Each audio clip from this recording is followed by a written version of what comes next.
Section 1.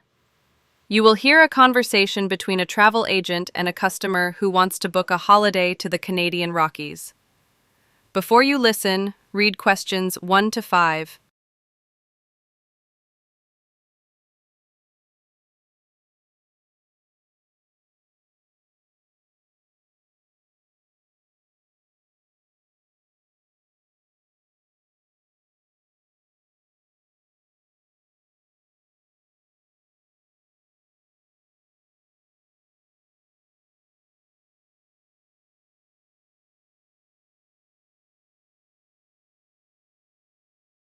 Good morning. I've been looking at your tours to Canada in your brochure.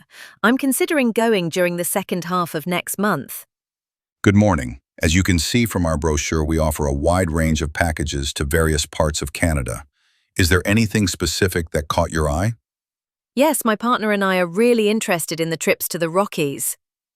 Those trips are becoming more and more popular. Would you like us to arrange both flights and accommodation, or just the accommodation? Can you arrange flights from Toronto? Certainly. Okay, then flights and accommodation. Great. You mentioned you'd like to travel next month. Which date would you prefer? I should mention that there aren't flights every day, so it's helpful if your schedule is flexible. Well, we arrive in Toronto on the 12th of September, and we were thinking of heading to the Rockies on the 15th of September. All right. There's just one flight from Toronto to Calgary on the 15th, so I'll book you on that. It departs at 9:30 in the morning, which is quite convenient. Shall I reserve 2 seats? Yes, please. For your stay in the Rockies, you'll see in the brochure that we offer 3 levels of packages: basic, classic, and premium. The basic package is about 600 Canadian dollars. The classic is roughly 850, and the premium is around 1,200, depending on any extras you might want. Which one do you think you'd prefer? Well, we're torn between the basic and the classic options. I see. Actually, just looking at my system now for your travel date, the classic accommodation is fully booked, I'm afraid. That's all right. The basic one should suit us fine. We don't mind keeping it simple for a few days. We want to spend most of our time outdoors anyway. Perfect. Now listen to the next part of the conversation. Before you listen, read questions 6 to 10.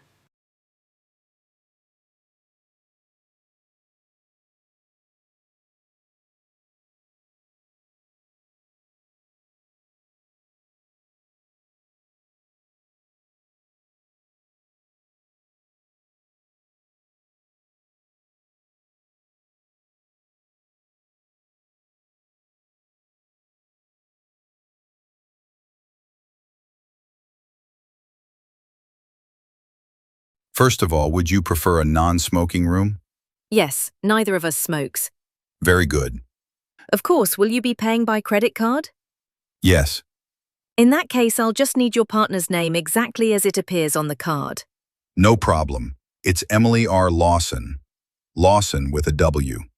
Emily, middle initial R, surname Lawson, Lawson. Is that correct? That's correct. Thank you. Let me check the total. The room comes to $120 a night plus $12 tax, so $132 per night altogether. Is that all right? Yes, that's fine. Please book us for 4 nights. Many of our guests like to join special activities or day trips during their stay in the Rockies. Is there anything you and your partner are interested in? Yes, there are a few things we'd like to try. We'd definitely like to visit the Glacier Skywalk. That's very popular, and it's only a short drive from your accommodation. Tickets are included in the package, and it's a great place for photos. We were also thinking about going to one of the nearby wildlife reserves. There's a bear sanctuary and a moose observation park nearby. We also offer guided hiking tours through some beautiful trails. Have you done guided hikes before? No, but it sounds like fun. Could you tell me more about the bear sanctuary and the hiking tour? Absolutely. The Bear Sanctuary includes educational talks about local conservation, while the guided hike offers breathtaking views of alpine lakes and forests. Which would you prefer? Or you could do both if you like. That sounds wonderful. Let's do the guided hike in the bear sanctuary. Great! I'll arrange those for you. I should mention that the hike includes a stop at a historic lodge, famous for its old timber architecture and local crafts. That sounds amazing. Is the lodge in the mountains? Yes, right at the foothills. Fantastic. Well, that's all sorted then. I'm sure you'll have an unforgettable trip. Just remember to dress in layers because the weather can change quickly. Yes, we can't wait. We really want to see the stars over the Rockies. Of course, that's one of the best parts of the whole experience. Definitely. Now, about the final cost. This is the end of section 1. You now have half a minute to check your answers.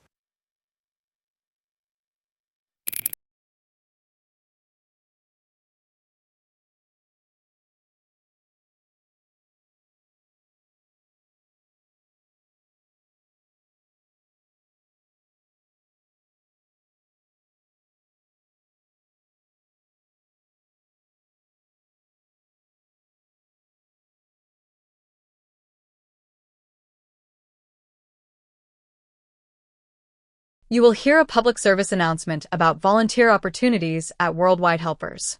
Before you listen, take a moment and look at questions.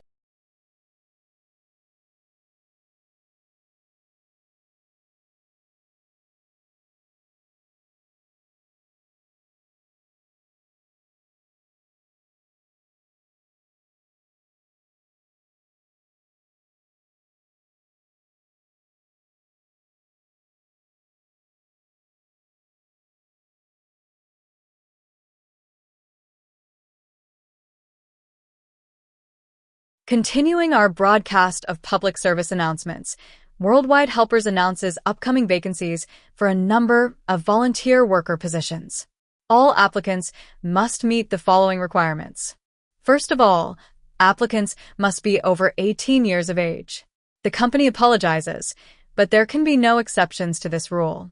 Second, persons interested in these positions may not have police records. Minor traffic offenses like a parking ticket are, of course, no problem. But, and I quote, past and present drug users and sex offenders need not apply. The employer will, of course, check with the police to verify your clean record.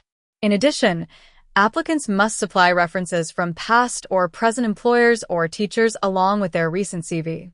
These references must testify as to the applicant's work habits and/or character. Remember, these are references from employers or teachers. A note from your dear old mom won't do. Worldwide Helpers assures me that they will contact these references to confirm they are genuine. Although all positions are volunteer, the employer will reimburse some of your expenses. For example, they will pay for transportation to and from the job site. Aside from that, the cost of phone calls is covered.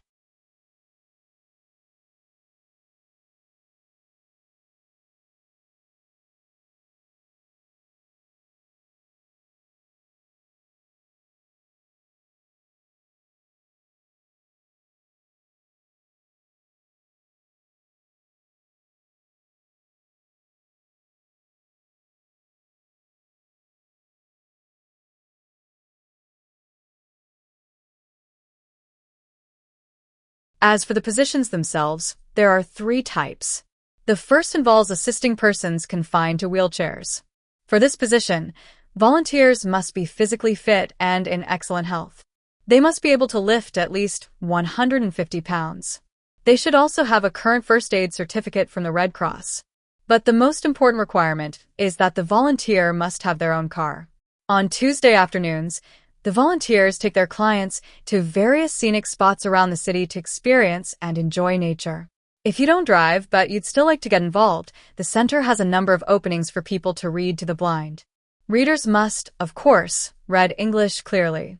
Persons with no foreign accent are preferred. For these positions, you must be available on Monday mornings. Oh, wait, I see a note here. There is one opening for someone who can read Urdu.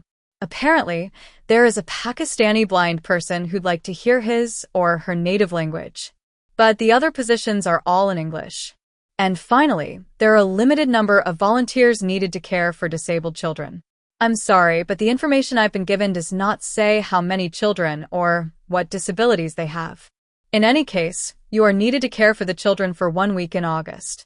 Apparently, this will be at the close of the summer holiday. I would guess this involves helping them with the routine chores of daily life. Again, volunteers for this position must know basic first aid, be in good health, and be able to lift up to 75 pounds. All applications for this position have to be submitted no later than Monday, August 8th. Applications may be made either by regular postal service, the snail mail, or by email. The mailing address is Worldwide Helpers, Post Office Box 651, East Surrey BY 99C. Please write, "Attention, Mary Smith" on the envelope.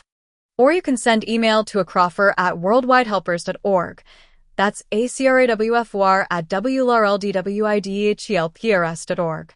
So get out there and do something good. Okay, our next announcement is looking for someone to facilitate tiger breeding at the London Zoo. And get this, it's a strictly volunteer position. That means you don't get paid. Oh my God. I'm sorry, ladies and gentlemen, but I just have to laugh. This is the end of section 3. You now have half a minute to check your answers.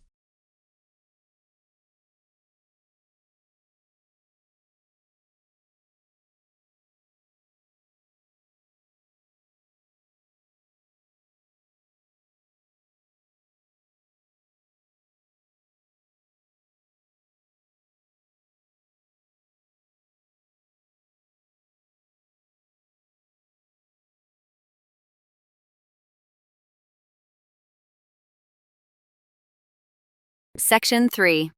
You will hear two university students, Alex and Priya, talking with their tutor about volunteering for a local community garden project. Before you listen, take a look at questions 21 to 25.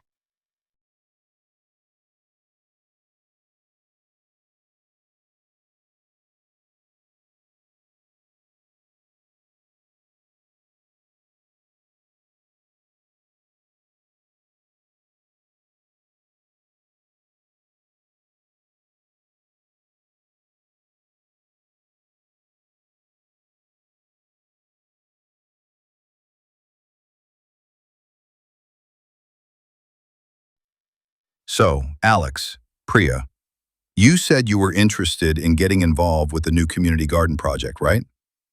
Yes, we've been reading about it on the student board. We'd love to help out, but we wanted to ask about what roles are available and how it fits with our schedules. I know they need volunteers for lots of tasks, but I'm not sure exactly what's involved. Good question. The project actually has 3 main areas where they need help. The first is general gardening, planting vegetables, watering, weeding, that sort of thing. Volunteers don't need any special experience for that, but they do need to commit to a regular slot each week. That sounds fine. I've done some gardening at home, so that wouldn't be too hard. I'd prefer something that involves more interaction with people, though. In that case, you might like the second role, which is coordinating with local schools. Volunteers visit primary schools to teach kids about how plants grow and sometimes bring them to the garden for outdoor lessons. Oh, I love working with kids. That's more Priya's thing than mine. What's the third area?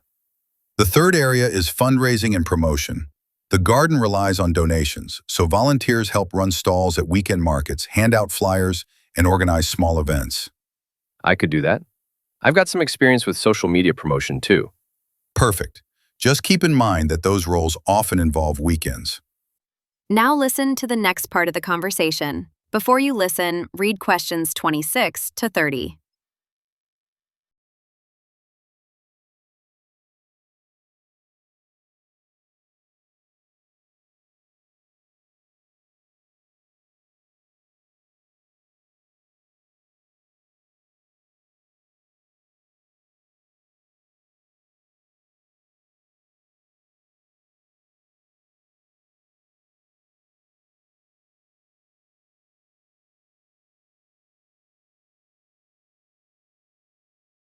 How many hours per week do they expect? How many hours per week do they expect? That shouldn't be a problem. We've both got a few mornings free. Good. Also, all volunteers needed to attend a short training session first. It only takes half a day and covers health and safety, plus some basic gardening techniques. Where does the training take place? Usually at the garden itself, unless the weather's bad. Then they hold it in the community center nearby. Do we need any special equipment? Not really. They provide gloves and tools. Just wear comfortable clothes and shoes you don't mind getting dirty. Sounds easy enough.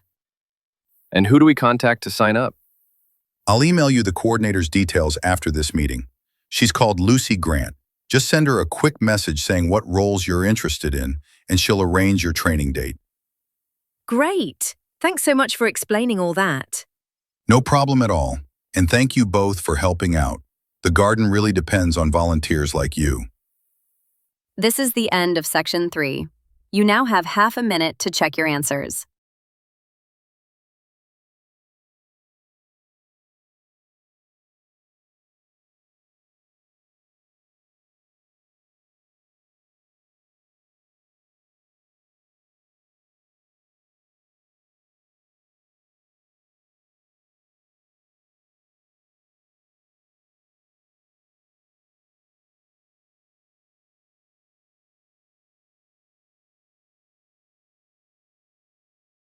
Section 4. You will hear a university lecturer giving a talk on urban wildlife management. Before you listen, read questions 31 to 40.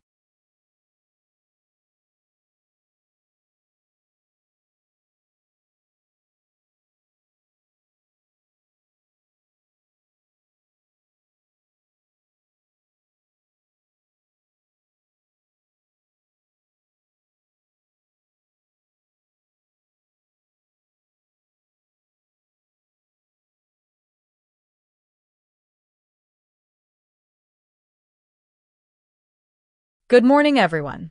Today, I'm going to talk about a topic that's become increasingly important for city planners and environmentalists alike: urban wildlife management. Over the past few decades, cities around the world have seen a noticeable increase in the presence of wildlife in urban areas. Animals such as foxes, raccoons, and even deer are now common sights in some cities.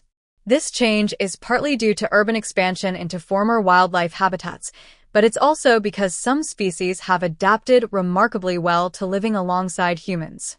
Now, the first thing to understand is why wildlife comes into cities in the first place. One obvious reason is food. Urban environments can provide a steady supply of food waste. Think of rubbish bins, compost heaps, and leftover pet food. Secondly, cities often offer shelter in the form of parks, abandoned buildings, and even garden sheds. And thirdly, predators that might threaten these animals in the wild, such as wolves or larger carnivores, are usually absent in urban settings. However, while the presence of wildlife can enrich the urban environment, it can also cause conflicts. Animals may damage property, spread disease, or pose risks to traffic and pets. So, how do we manage this? There are generally three main strategies: exclusion, removal, and coexistence. This is the first part of the lecture. Take some time to look at the questions. The first strategy, exclusion, involves preventing wildlife from accessing certain areas. This can include measures like secure rubbish bins, fencing off gardens, or installing spikes to deter birds from nesting on buildings.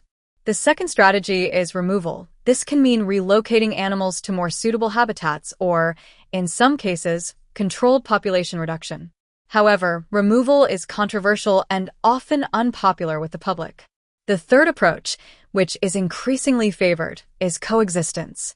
This means creating urban spaces that reduce conflict and allow humans and wildlife to share the city safely. For example, some cities build wildlife corridors, strips of natural habitat that connect green spaces so animals can move safely without crossing roads. Others run community education programs to teach residents how to store waste properly and avoid attracting unwanted visitors. One successful example comes from Berlin, where urban planners have introduced green roofs, rooftops covered with vegetation, which provide habitats for insects and birds. Another example is Toronto's raccoon-proof bins, designed after the city became famous for its huge raccoon population. In conclusion, urban wildlife is here to stay, and thoughtful management is the best way to ensure that cities remain safe and livable for both people and animals. For your assignment, I'd like you to research an urban wildlife management strategy from another city of your choice and prepare a short presentation for next week. Thank you. Any questions? This is the end of Section 4. You now have half a minute to check your answers.